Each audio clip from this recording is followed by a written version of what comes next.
Lahat tayo, kagaya ng unang simbahan, ay may mga pangamba.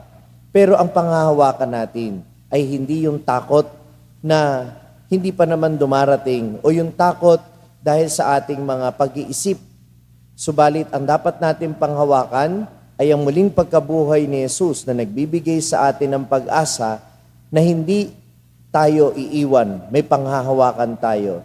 Kaya huwag tayong mangamba, huwag tayong mabalisa, manalig tayo sa Diyos at manalig tayo kay Jesus.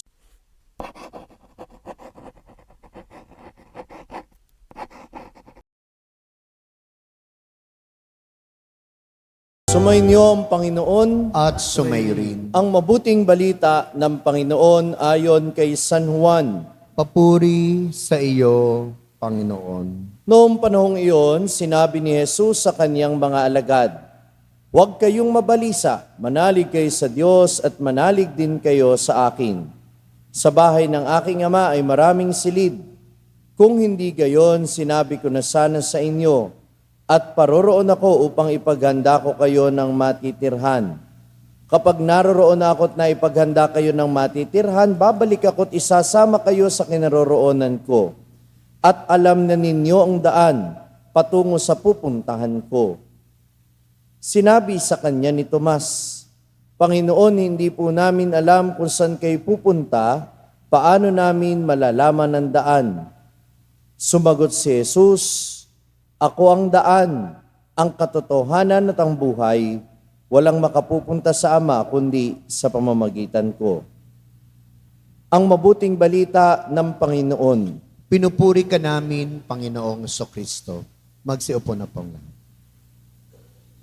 Magandang umaga po sa inyong lahat. Magandang umaga naman po, Father Frank. Mga kapatid, matapos nating pagnilayan yung sinabi ni Jesus bago yung kanyang pagpapakasakit, ngayon naman ay pinakikinggan natin at pinagninilayan natin ang isa sa mga mahahabang kabanata sa Ebanghelyo ni San Juan. At ito yung diskurso ng ating Panginoon bago ang huling hapunan.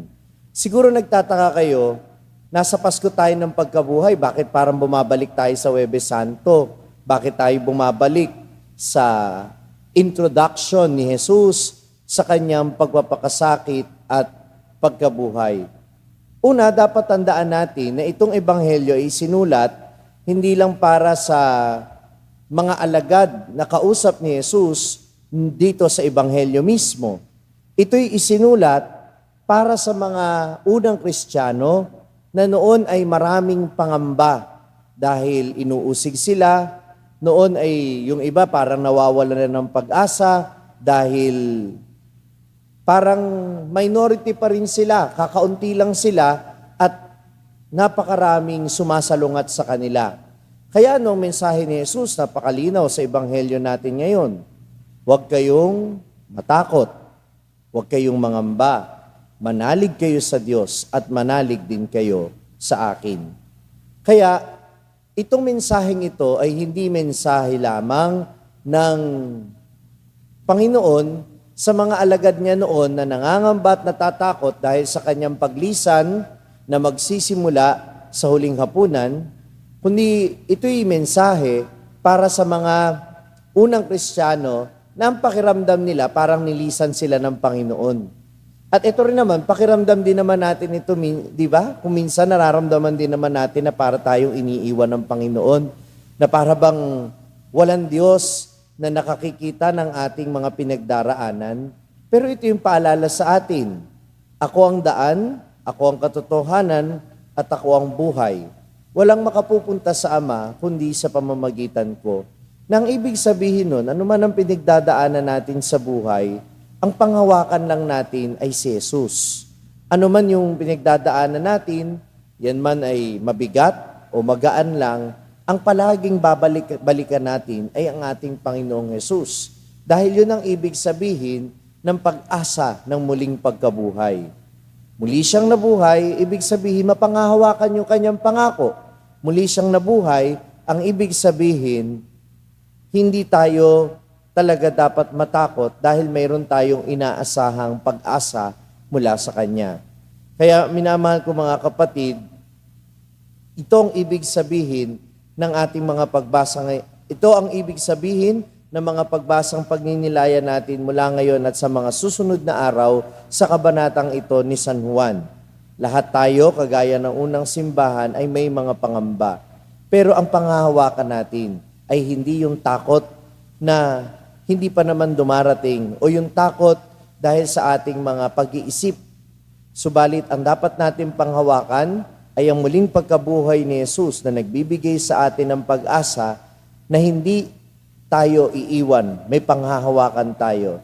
Kaya huwag tayong mangamba, huwag tayong mabalisa, manalig tayo sa Diyos at manalig tayo kay Jesus. Amen. Na-inspire ka ba sa narinig mong mensahe ng ating pagninilay ngayon? Abay, huwag mong sarilinin yan. Ibahagi mo, ishare mo ang message nito sa iyong mga pamilya at mga kaibigan. Sabi nga namin dito sa SMS, share the message of salvation. At huwag mo kalimutan na mag-subscribe dito sa ating YouTube channel para manatili kang updated sa mga contents natin. At bisitahin din at i-like ang ating iba pang mga social media platforms sa TikTok, Facebook, at Instagram. Hanapin lamang ang Sa Madaling Sabi ni Father Franz Dizon.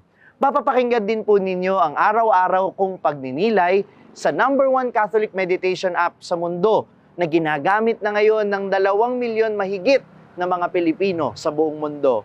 Ito ang Hallow app. Kung ida-download ninyo ito ngayon ng libre, ay makaka-access pa kayo sa 10,000 plus contents nito sa loob ng 90 days. Gamitin lamang ang code na FRFRANZ o Father Franz. hallow.com/FRFRANZ. At sama-sama po tayong magpalalim ng ating pananampalataya at uulitin ko, ibahagi natin ito sa iba. Muli, ako po si Father Franz Dizon at ito po ang Sa Madaling Sabi, sharing the message of salvation.